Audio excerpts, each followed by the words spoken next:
Top quality और consistent performance के लिए सिर्फ सिल्वर पंप नाम याद रखना। બે નવા આઈપીઓ એન્ટ્રી લેવાના છે અને એક આઈપીઓ તો એવો છે કે જે ઘણા દિવસ સુધી વેઇટ થતું, ઘણી બધી વખત આવ્યો, ઘણી બધી વખત પોસ્ટપોન થયો.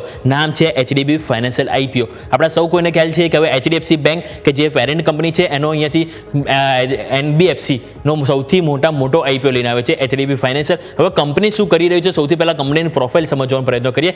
એચડીબી ફાઇનાન્શિયલ ઇન્ડિવિજ્યુઅલ અને સાથે સાથે કોર્પોરેટ ફાઇનાન્શિયલ પૂરું પાડે છે. અને જે કંપની એ જે એન્ટરપ્રાઇઝ લેન્ડિંગ હોય, સાથે એસેટ ફાઇનાન્સ હોય અને સાથે સાથે તમે જો કન્ઝ્યુમર ફાઇનાન્સ, આ ટોટલ 3 પેરામીટર છે. ત્રણેયમાં તેઓ અહીંયાથી ફાઇનાન્સ પૂરું પાડે છે. અને જે કંપની જે 30 સપ્ટેમ્બર 2024 સુધીમાં તમે નજર કરશો તો કુલ 31 રાજ્યોમાં અહીંયાથી કાર્યરત છે. આ કંપનીની જે ઓવરઓલ આપણે જોઈએ બ્રાન્ચ ઉપર નજર કરીએ તો કુલ 1772 બ્રાન્ચ નેટવર્ક સાથે અહીંયાથી 1162 શહેરોમાં અહીંયાથી કંપની કામકાજ કરતું જોવા મળી રહ્યું છે. અને વર્લ્ડ વાઇડ જોઈએ તો કંપની પાસે કુલ 1,40,000 અહીંયાથી આપણને રિટેલર અને ડીલર નેટવર્ક અહીંયાથી આપણને કંપની પાસે સ્થાપિત છે. એટલે કે એચડીબી ફાઇનાન્શિયલ કંપનીનું નેટવર્ક ઘણું મોટું છે અને કંપની આઈપીઓ પણ ઘણો મોટો લઈને આવી છે. આવો કંપનીના અહીંથી આઈપીઓ ડિટેલ્સ ઉપર નજર કરી લઈએ. સૌથી પહેલાં તમે નજર કરો, ઓપન ડેટ 25 જૂનના રોજ થશે, બુધવારે. તમે અહીંયાથી અપ્લાય કરી શકશો શુક્રવારના રોજ 27 તારીખ સુધી.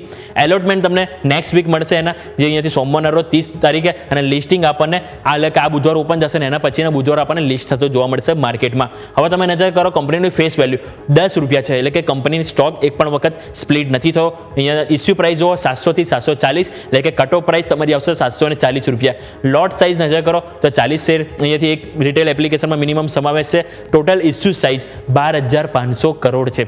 એમાંથી 10,000 કરોડ એવી છે કે જે ઓફર ફોર સેલ છે, એટલે કે એચડીએફસી બેંક અહીંયાથી સ્ટોક સેલ કરશે અને સામે ફ્રેશ ઇસ્યુ 2,500 કરોડ. આ 2,500 કરોડ એવો જે ફંડ છે કે જે પોતાના બિઝનેસમાં અહીંયાથી યુઝ કરશે. એટલે કે અહીંયા ધ્યાન પર રાખીશું. હવે તમે નજર કરો કંપનીના અહીંયાથી ફંડામેન્ટલ શું કહી રહ્યા છે.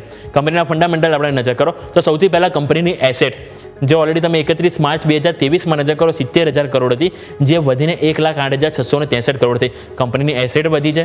કંપનીની આવક ઉપર નજર કરો તો 12,000 કરોડથી આપણને 2 વર્ષમાં 16,300 કરોડ અહીંયા પણ ગ્રોથ જોવા મળ્યો છે. હવે નફો તમે નજર કરો તો નફો 1,900 કરોડ હતો, જે વધીને તમને 2,460 કરોડ થયો. એટલે કે 23-24માં પરફોર્મન્સ સારું હતું, પરંતુ 2025માં નજર કરો થોડુંક એમનું પરફોર્મન્સ અહીંયાથી વીક થયું છે. કારણ કે તમે જુઓ તો 2,460 કરોડની સામે કંપની 2,175 કરોડ નફો આપે છે. હા, એટલો બધો પણ ઘસારો નથી, પરંતુ ઓલમોસ્ટ તમે જુઓ તો 10% અહીંયાથી આપણને ઘટાડો જોવા મળ્યો છે.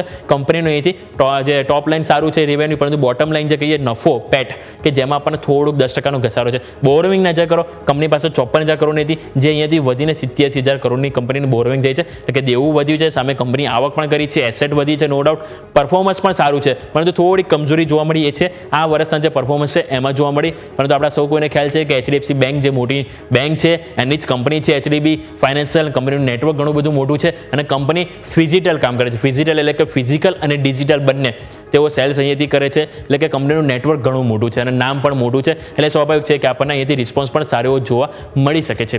આ વાત થઈ ગઈ એચડીબી ફાઇનાન્શિયલની. હવે નેક્સ્ટ આઈપીઓ તમારે ધ્યાન પર હોવું જોઈએ છે કલ્પતરુ પ્રોજેક્ટ્સ.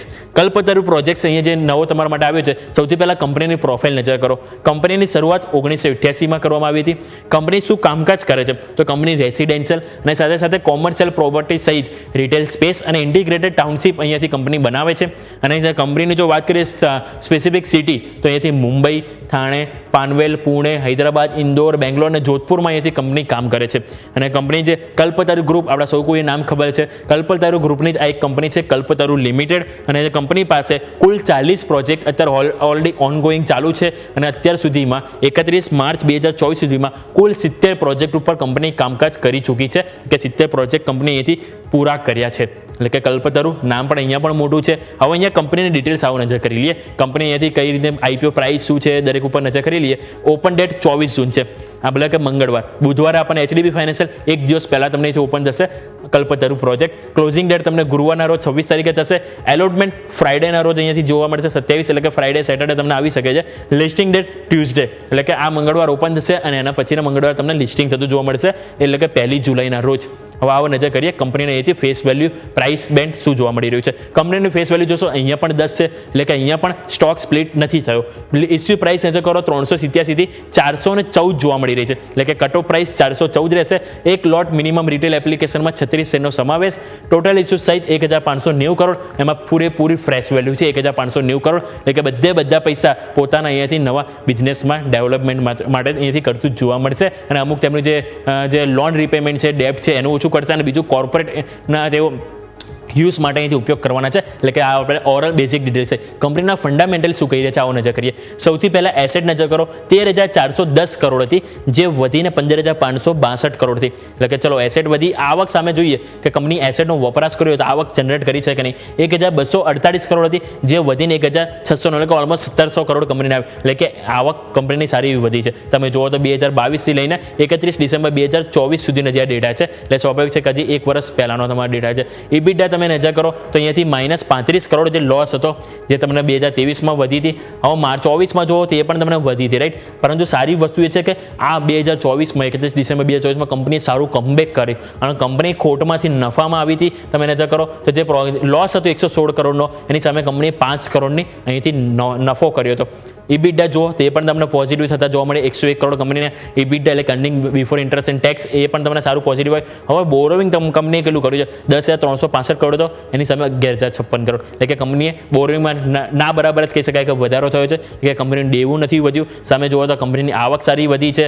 સારી એવી સિટીમાં કંપની કામકાજ કરી રહી છે. તમે નજર કર્યું તો સામે બીજું કંપનીનો નફો તમે નજર કર્યો કે કંપની 2024માં 31 માર્ચ 2024 સુધી કંપની ખોટમાંથી નફામાં આવી છે. એટલે કે કંપનીના ફંડામેન્ટલ તો ઓવરઓલ આપણને પોઝિટિવ સિગ્નલ આપી રહ્યા છે. અને જેમ વાત કરી કે કલ્પતરુ ગ્રુપ, જે નામ પણ મોટું છે, એટલે સ્વાભાવિક છે કે આપણને HDB ફાઇનાન્શિયલની જેમ આપણને કલ્પતરુ પ્રોજેક્ટ્સ કે એનો પણ રિસ્પોન્સ આપણને ઓવરઓલ સારો જોવા મળી શકે છે. એટલે ત્યાં પણ તમારું ખાસ કરીને ફોકસ હોવું જોઈએ. એટલે આ 2 IPO જે આવતા અઠવાડિયે આવશે, જ્યાં આપણું ફોકસ રહેશે